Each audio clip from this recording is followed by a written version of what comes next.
ગાંધીનગરના કોંગ્રેસ નેતા Jaynarayan વ્યાસની press conference યોજાઈ હતી। જયનારાયણ વ્યાસે જણાવ્યું કે ભારતીય અર્થતંત્ર 2024-25માં નબળું પડે તેવા સ્પષ્ટ સંકેતો દેખાઈ રહ્યા છે। ભારત સરકારની સંસ્થા નેશનલ સ્ટેટિસ્ટિક્સ ઓફિસ દ્વારા ભારતનો અર્થતંત્રનો વૃદ્ધિ દર 2024-25માં 6.4%ની નીચે સરકાવવાનો અંદાજ આપવામાં આવ્યો છે, જેનું મુખ્ય કારણ મેન્યુફેક્ચરિંગ અને સર્વિસ સેક્ટરની નબળી કામગીરી હોવાનું કહેવાઈ રહ્યું છે।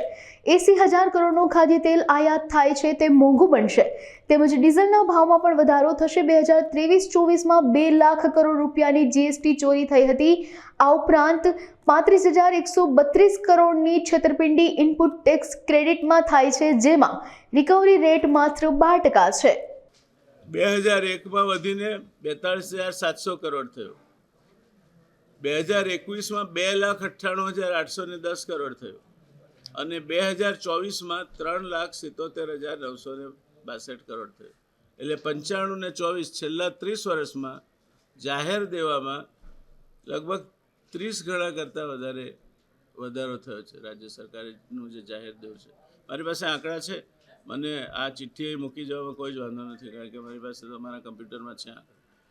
એટલે રાજ્ય સરકારનું દેવું વધતું જાય અને એ દેવાના કારણે જે વિકાસના કામો થાય, એ વિકાસના કામો ભલે એની ક્રેડિટ આજે લેવાતી હોય, પણ એ વિકાસના કામોના ટકાઉપણા વિશે મોટા ગંભીર પ્રશ્નાર્થો ઊભા થવા માંડ્યા છે। આજે 9 જેટલા બ્રિજ ઉદ્ઘાટન થાય તે પહેલાં તૂટી પડે તે પ્રકારની ગુણવત્તાવાળું બાંધકામ રાજ્ય સરકાર અત્યારે કરાવી રહી છે। રસ્તો બન્યો હોય, એ રસ્તો બીજા કે ત્રીજા વરસાદે તો સાવ ધોવાઈને સરખો થઈ જાય તે પ્રકારના બાંધકામ અત્યારે કરાવી રહી છે। તો દેવું કરીને રાજ્ય સરકાર જે પૈસા ઊભા કરે છે તે પૈસાનો અસરકારક ઉપયોગ થવો જોઈએ, તે ઉપયોગ થતો નથી।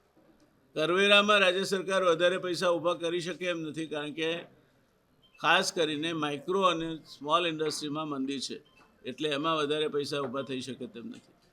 આ પરિસ્થિતિમાં રાજ્ય સરકારનું વધતું જતું દેવું એ કોઈપણ નાગરિક માટે ચિંતાનો વિષય હોવો જોઈએ। આજે જે આપણા ધનપતિઓ છે એ દેશમાંથી કેટલું ખરીદે છે, અને મોટાભાગે જે કંઈ ખરીદે છે ઇવન 3% પણ એ તો કંપનીઓના નામે ખરીદાતું હોય છે, જ્યારે ગરીબ તો સાંજ પડે અને મીઠું તેલથી માંડીને બધું ખરીદવું પડે છે, પોતાના ગજવામાંથી જાય છે પૈસા। એટલે એ વિસંગતતા આપણી સમજશક્તિના કારણે અને આવકની અસમાન વહેંચણીના કારણે ઊભી થયેલ વિસંગતતા છે।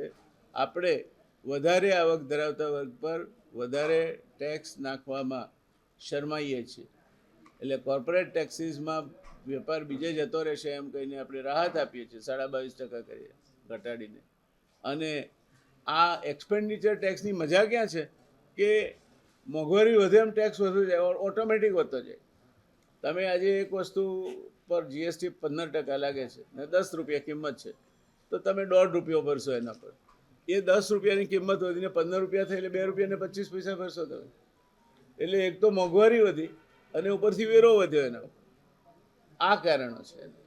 તમારું ડાયમંડ બુરસ આટલા મોટા ભપકાથી એનું ઉદ્ઘાટન કરવા આવ્યું, એ તો અત્યારે તો મને લાગે છે એમાં કોઈને દુકાન જોઈતો તો મળતી નથી, અને ગ્રાહકો બધા એટલા બધા છે કે ટ્રાફિક નિયમન કરવું પડે છે, નહીં તો માણસ અંદર જઈ શકતો નથી, એટલી બધી ગર્દી હોય છે।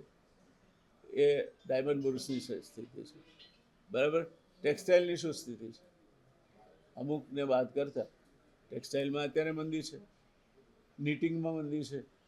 તો સુરત આજે જેના પર ફૂલ્યું ફાલ્યું એ પાયાના ઉદ્યોગો આજે સુરતમાં મુશ્કેલીમાં છે, પણ એને કોઈ સાંભળતું નથી, કારણ કે એ મોટા મોટા ડોનેશન આપી શકતા નથી, મોટા મોટા સમારંભો ગોઠવી શકતા નથી। હવે શો તરફ આખું ચાલ્યું છે।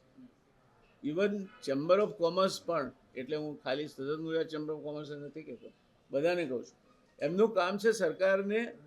હું હાજર હતો જ્યારે ઇન્દિરા ગાંધી અમદાવાદ આવેલા, અરવિંદ નરોત્તમ એ વખતે ગુજરાત ચેમ્બર ઓફ કોમર્સ ઇન્ડસ્ટ્રીના પ્રમુખ હતા, ટેક્સટાઇલ ઇન્ડસ્ટ્રીના અમુક પ્રશ્નો હતા। He had guts to tell it in his speech કે આ આટલું ભારત સરકાર નથી કરતી, એના કારણે એમને મુશ્કેલી છે। ઇન્દિરાબેનને નહીં ગમેલું, એમણે જવાબ પણ બહુ સ્પિરિટેડ રિપ્લાય આપેલો, પણ હી એન્ડેડ અપ ટેલિંગ ઇટ।